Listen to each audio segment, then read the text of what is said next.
Shalom, salam sejahtera bagi kita semua. Pada saat ini, saya, Vina Abigail, akan membawakan khotbah singkat yang berjudul Remaja Kristen Abu-Abu. Mengapa saya mengangkat warna abu-abu sebagai topik pembicaraan kita pada saat ini? Karena warna abu-abu adalah gabungan dari warna hitam dan warna putih. Dan bagaimana jika kita mendengar tentang Kristen abu-abu? Kristen abu-abu merupakan orang-orang Kristen yang mencampurkan kehidupan kerohaniannya dengan kehidupan keduniawiannya. Betapa miris pada saat ini, banyak sekali orang Kristen yang mencampurkan kehidupan kerohaniannya dan kehidupan keduniawiannya sehingga memunculkan toleransi-toleransi yang seharusnya tidak lazim.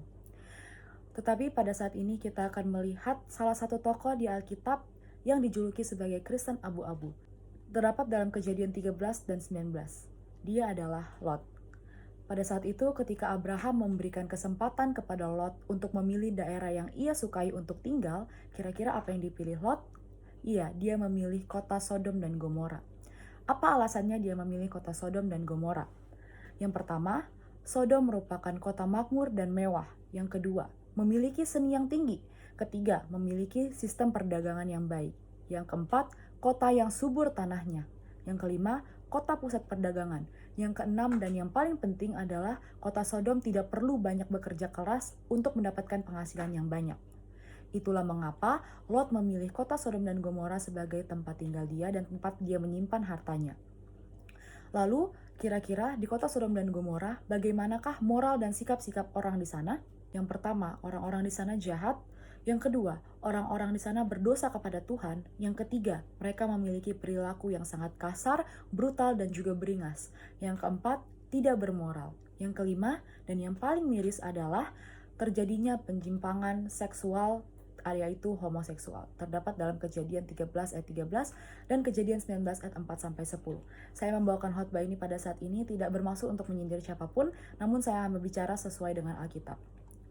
Kira-kira dampak apa yang terjadi kepada Lot?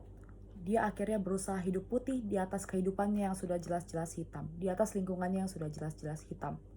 Kira-kira apakah Lot berhasil? Tidak, dia menjadi posisi Kristen abu-abu. Mengapa Lot berpandangan demikian? Yang pertama, Lot tidak memprioritaskan Tuhan. Lot hanya memperhatikan kemakmuran keluarganya dan segala hal-hal keduniawian. Yang kedua, Lot tidak memiliki prinsip sehingga dia hanya mau hidup enak saja. Yang ketiga, Lot berkompromi dengan kejahatan, padahal Lot tahu keadaan orang-orang di Sodom dan Gomora adalah orang-orang yang kasar, jahat, dan mempunyai banyak hal buruk. Yang keempat, Lot dipengaruhi istrinya yang sangat mencintai harta. Terkadang kita sebagai orang-orang Kristen hampir sama seperti Lot. Kita mungkin bergaul dengan banyak orang, membuka relasi sebanyak mungkin, namun kita melakukan hal-hal kecil yang sebenarnya tidak patutnya kita lakukan. Kita seperti mempunyai pikiran, Tuhan, saya hanya melakukan ini sekali saja, saya tidak akan melakukannya besok. Namun pada besok hari, Tuhan, ini yang akan saya lakukan terakhir kali. Namun akhirnya kita memiliki opini, kita memiliki toleransi yang berkata, ini bukanlah dosa, ini hal kecil yang harus kita coba. Terkadang kita tersesat dalam hal seperti itu. Dalam Kejadian 19 diceritakan tentang kunjungan malaikat ke rumah Lot.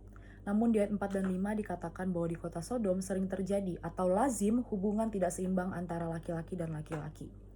Di Kejadian 19 ayat 7 dan 8 berkata bahwa orang-orang ini datang ke rumah Lot, yaitu malaikat-malaikat Tuhan, dan orang-orang yang jahat di kota Sodom dan Gomora memaksa mereka untuk keluar untuk digunakan.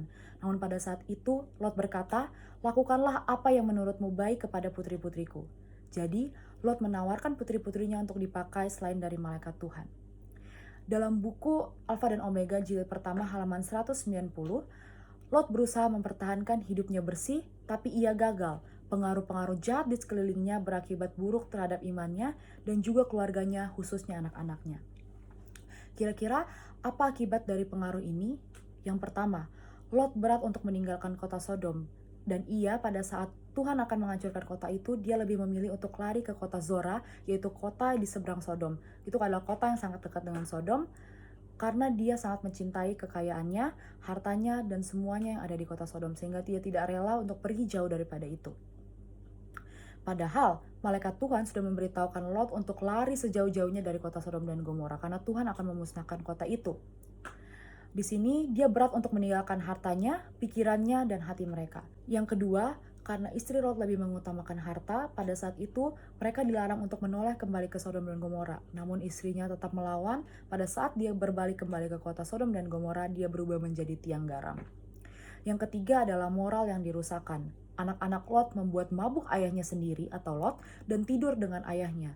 Kita lihat karena pilihan buruk yang ia pilih, keputusan buruk yang ia pilih, akhirnya berakibat sampai kepada anak-anaknya yang kehidupannya sendiri. Mungkin Lot mempunyai kelebihan karena ia mau mendengarkan malaikat, tapi dia mengikutinya dengan keterpaksaan. Kita sebagai orang Kristen terkadang sama seperti Lot. Kita mengikuti firman Tuhan setiap hari, kita berdoa tiap hari, kita melakukan segala yang baik di mata Tuhan tiap hari. Namun terkadang kita hanya melakukan itu sebagai formalitas dan supaya kita tercatat dalam buku kehidupan baik.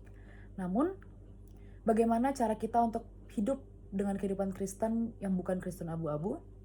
Yang pertama, kita harus tahu menentukan mana prioritas kita. Yang kedua, selalu menyediakan waktu untuk berdoa dan merenungkan firman itu dan menghidupkannya dalam kehidupan kita sehari-hari. Terdapat dalam Yudas 1 ayat 20 dan 21. Yang ketiga, setelah memprioritaskan Tuhan dan menyediakan waktu dan menghidupkan firman itu, yang terakhir adalah kita harus berkomitmen. Kita harus berkomitmen kepada Tuhan bahwa kita menyerahkan kehidupan kita kepada Tuhan sepenuhnya dan tidak dengan keterpaksaan. Marilah kita sebagai umat-umat Tuhan, sebagai orang Kristen, kita ciptakan suatu karakter Kristus dalam kehidupan kita sehari-hari dan kita pantulkan kepada orang-orang lain yang mungkin belum mengetahui tentang firman Tuhan. Marilah kita mulai saat ini prioritaskan Tuhan dalam kehidupan kita sehari-hari, dalam segala kegiatan, dalam segala aktivitas, dan kita tempatkan Yesus sebagai yang terutama. Kita sediakan waktu untuk berkomunikasi dengan Tuhan, lalu kita berkomitmen untuk hidup kepada Tuhan mulai sekarang, besok, sampai kedatangan Tuhan yang kedua nanti. Sehingga kita semua layak dan selamat untuk masuk kerajaan sorga. Inilah khotbah singkat saya pada saat ini. Saya bawakan dalam nama Tuhan Yesus Kristus. Haleluya. Amin.